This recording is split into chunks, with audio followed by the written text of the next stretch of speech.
শুভ সন্ধ্যা। এই পবিত্র উৎসবে আপনাদের সবাইকে জানাই শারদীয় দুর্গাপূজার অনেক অনেক শুভেচ্ছা, শ্রদ্ধা ও ভালোবাসা।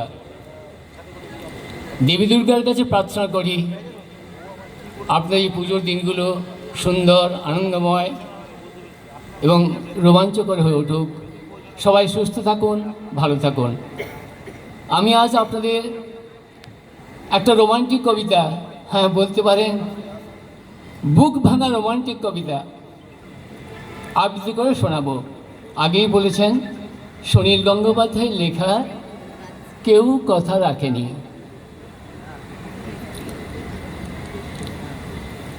কেউ কথা রাখেনি, 33 বছর কাটলো, কেউ কথা রাখেনি। ছেলেবেলায় এক গোষ্ঠমী তার আগমনী গান হঠাৎ থামিয়ে বলেছিল, শুক্লা দ্বাদশীর দিন অন্তরাটুকু শুনিয়ে যাবে। তারপর কতহু চন্দ্রভূ অমাবস্যা এসে চলে গেল, কিন্তু সেই গোষ্ঠমী আর এলো না। 25 বছর প্রতীক্ষায় আছি। মামাবাড়ির মাঝি নাদের আলী বলেছিল, বড় হও দাদা ঠাকুর, তোমাকে আমি 3 প্রহরের বিল দেখাতে নিয়ে যাব। সেখানে পদ্ম ফুলের মাথায় সাপ আর ভ্রমর খেলা করে। নাদের আলী, আমি আর কত বড় হব? আমার মাথা এ ঘরে ছাদ ফুঁড়ে আকাশ স্পর্শ করলে তারপর তুমি আমায় 3 প্রহরের বিল দেখাবে? একটাও রয়্যাল গুলি কিনতে পারিনি কখনো। লাঠি লজেন্স দেখিয়ে দেখিয়ে চুষেছে লস্কর বাড়ির ছেলেরা।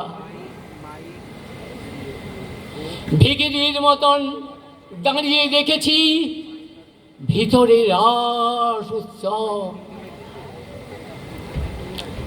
অবিরল রঙের ধারার মধ্যে সুবর্ণ কঙ্কন পরা ফর্সা রমণীরা কত রকম আমাদের হেসেছে।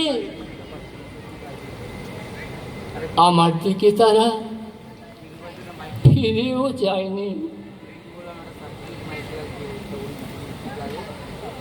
বাবা আমার কাজ ছুঁয়ে বলেছিলেন, দেখিস দেখিস একদিন আমরাও।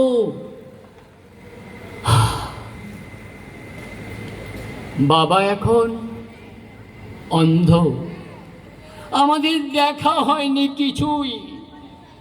সেই রয়েলগুলি, সেই লাঠি লজেন্স, সেই রাস উৎসব আমায় কেউ ফিরিয়ে দেবে না, কেউ ফিরিয়ে দেবে না।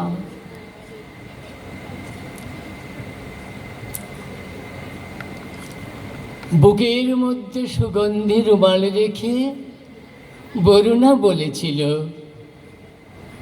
যেদিন তুমি আমায় সত্যিকারের ভালোবাসবে সেদিন আমার বুকেও এরকম আতরের গন্ধ হবে। ভালোবাসার জন্য আমি হাতের মুঠোয় প্রাণ নিয়েছি। দুরন্ত সাগরে সারি চোখে বেঁধেছি লাল কাপড়। বিশ্ব সংসার তন্ন তন্ন করে খুঁজে এনেছি 108টা নীল পদ্ম।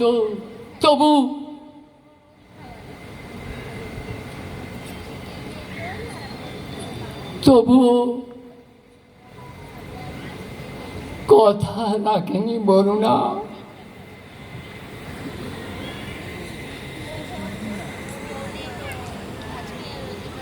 এখন তার বুকে শুধুই মাংসের গন্ধ।